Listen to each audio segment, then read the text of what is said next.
Hi there, folks. I'm Joshua Orro the Mustang Prince, and welcome to Mustang Prince Orro Reports. Now, today I want to talk about one of the most difficult shows that I participated in my 8th grade year of junior high school. That show was William Shakespeare's Midsummer Night's Dream. And truly it is an enchanting story, but to me some parts of it were kind of hard to understand, with most of the Old English and rhyming that was going on in some parts of it. Plus, there were some parts that were kind of mature in it, too. But it was a nice experience for me during that time. Now, I want to be honest with all of you guys, that there aren't that many film adaptations of the play.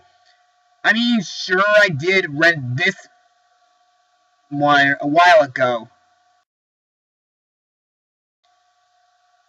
But today's subject happens to be an animated adaptation, which was brought to us by Disney, Touchstone Pictures, and Lucasfilm.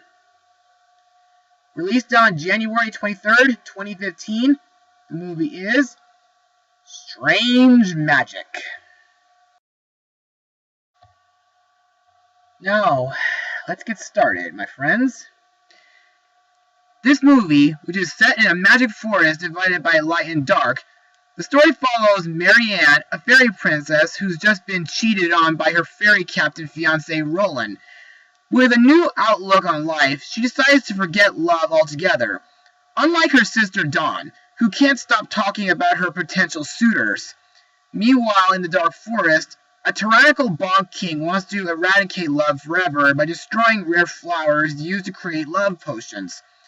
However, the evil ruler's plan is quickly foiled by a scrappy young elf named Sunny, which leads to a series of romantic mix-ups. Now, what do I think of this movie? Well, let me just say this. This movie charmed me and my family.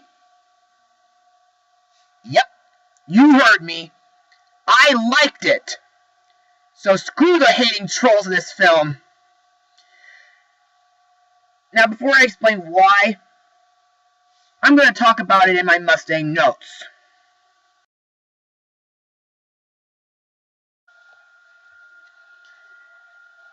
Now, George Lucas has been working on developing the project for 15 years before production began. That's almost as long as how James Cameron took to make Avatar. Anyway, George Lucas had long wanted to make a film for his 3 daughters. He described the film as Star Wars for the female audiences, stating Star Wars was for 12-year-old boys, which kind of does make a little sense. It's like he said, I'd figure I'd make one for 12-year-old girls. On the film's plot, director Renstrom stated, he pitched it as a Beauty and the Beast story where the Beast does not change. According to director Gary Renstrom, the man who directed Toy Story Hawaiian Vacation, Lucas really wanted to make a beautiful fairy tale with goblins and elves, and do it in a way that only this company can do. He had been working on it for a long time. Renstrom mentioned that Lucas emphasized that the story should be about finding beauty in strange places.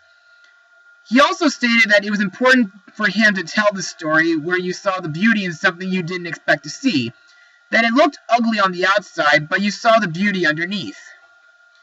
The film, in the works for 15 years, including at one point development alongside the Star Wars prequels, before the Walt Disney Company acquired Lucasfilm in late 2012, production on Strange Magic was already well underway. Renstrom and his crew screened the film for Disney executives. He stated, "We're not Pixar or Disney animation, so in some ways George was our John Lasseter on this movie. I like the fact, not only I don't like advice from all over, but this is our own thing. This is a Lucasfilm project. I remember when Labyrinth came out and how exciting that was. There was a magic to that movie. This has the same vibe to him. And one of the biggest inspirations for the film's soundtrack was another Lucasfilm production, which was known as American Graffiti. For Strange Magic, Lucas revealed, he said, like, I had a lot of Beatles songs in there originally, but we couldn't afford them.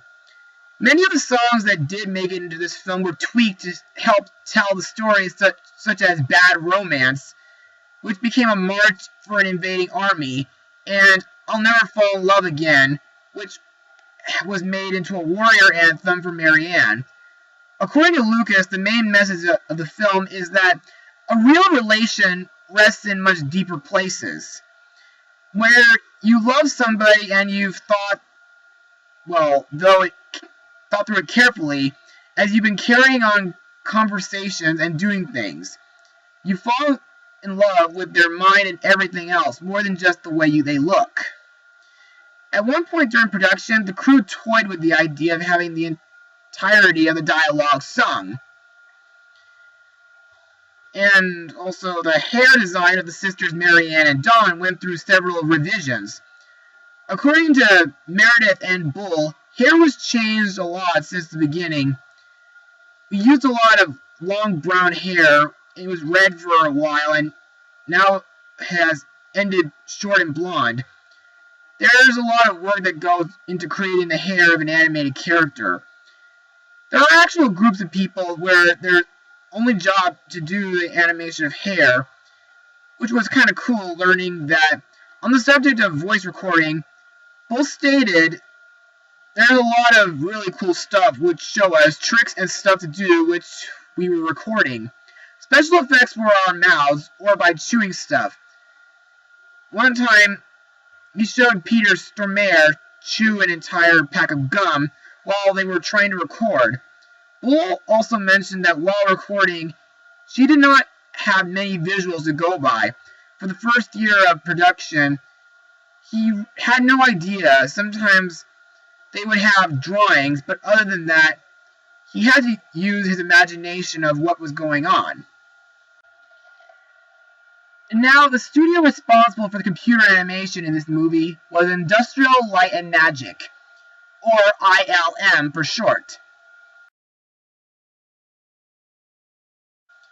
The same people who animated the Western film from 2011, Rango. And they also worked on the Star Wars and Indiana Jones movies, so they can't go wrong with what they do best. Way to go, George. However, its setting is almost similar to Ferngully, The Last Rainforest, and Blue Sky's Epic. Though these two are great films and classics, Strange Magic was certainly handled better than in Luc Besson's Arthur and the Invisibles trilogy. Ugh.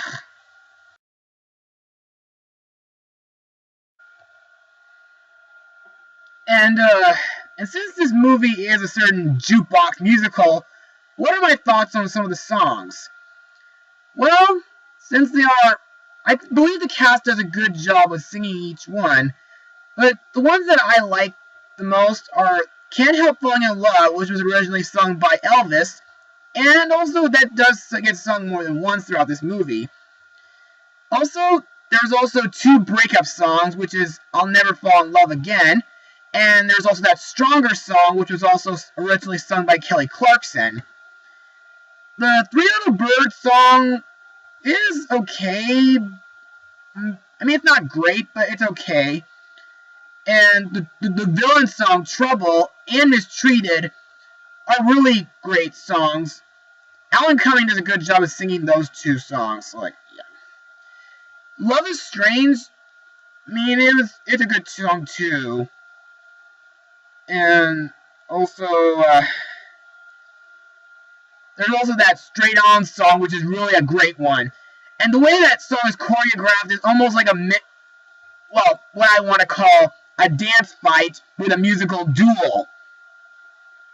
And there's also the title song, Strange Magic, which was originally sung by the ELO, or Electric Light Orchestra. And the medley song, which is at the end, which is Tell Him, and Wild Thing, is a great concluding song. And now it's time to move on to the voices of this movie.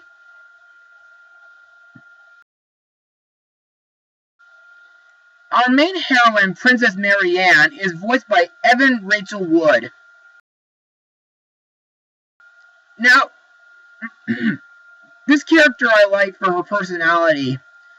For example, she's tough when it comes to using a sword, and also protective of her sister. Plus, Evan does fantastic voicing her, and her singing is just fantastic.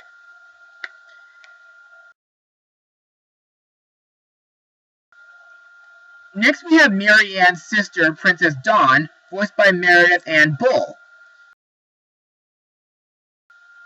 Now, unlike Marianne, who's tough and serious, Dawn is like the cheerful, bubbly kind of girl who wants to love somebody.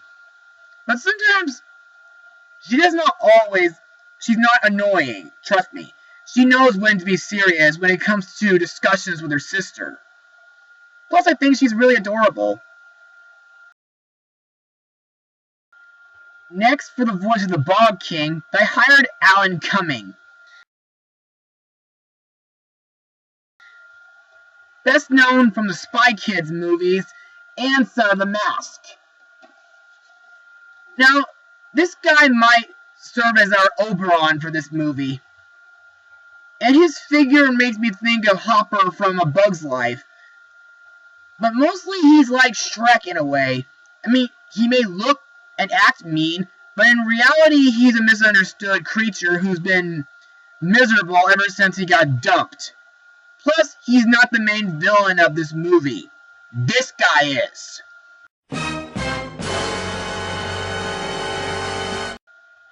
Yes, you heard me.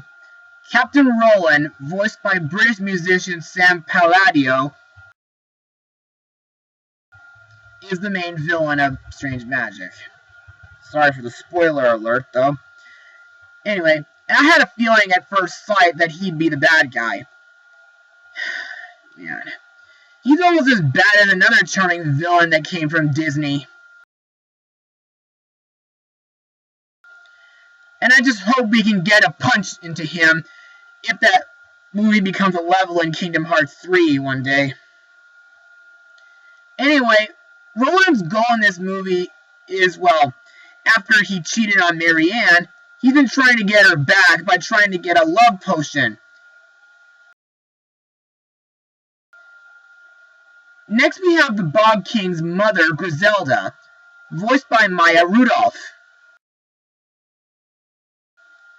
I think I may have talked about before in my Big Hero 6 blog. Now, despite the fact that she looks a bit similar to Jar Jar from Star Wars,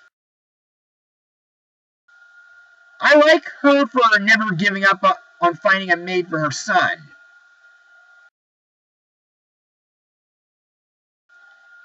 We also have Sunny, voiced by Seaweed Stubbs himself, Elijah Kelly, who was in this movie. I mean, this elf has a secret crush on Dawn, and he serves as our comedic hero for this movie.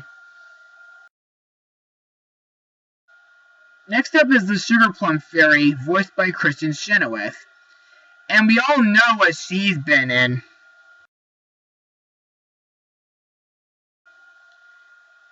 Anyway, in this film, she has the power to make love potions using a rose petal. And the reason why she's been the Bog King's prisoner is because of a certain tragedy that happened on some fateful day. But the most cutest character in the entire film is definitely the imp, voiced by Brenda Chapman. Wait, you mean this Brenda Chapman?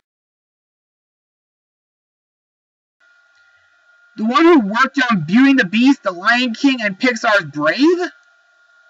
Well, that definitely surprised me. Anyway, this little creature I like, not just because of his cuteness, but he's pretty funny and sneaky at times, especially when he steals the love potion from Sunny. The rest of the cast involves Kim Michael Richardson and Alfred Molina. who both do an amazing job in this film. And now it's time to move on to my final words of this movie. Overall, though, Strange Magic was a decent animated film to start off the new year in my eyes. The animation was outstanding, the characters had a lot of depth to them, and the film had a great use of rock and pop songs in it that I couldn't help myself but sing along to it and tap my feet to it. And as for my final rating, you know what? I'll give it an 80%. Mr. Lucas, William Shakespeare will be proud of you. Well, that's it for today, everybody. So, be sure to join me next time. My next blog will happen to be my first Chinese New Year one. So until then, Mustang Power!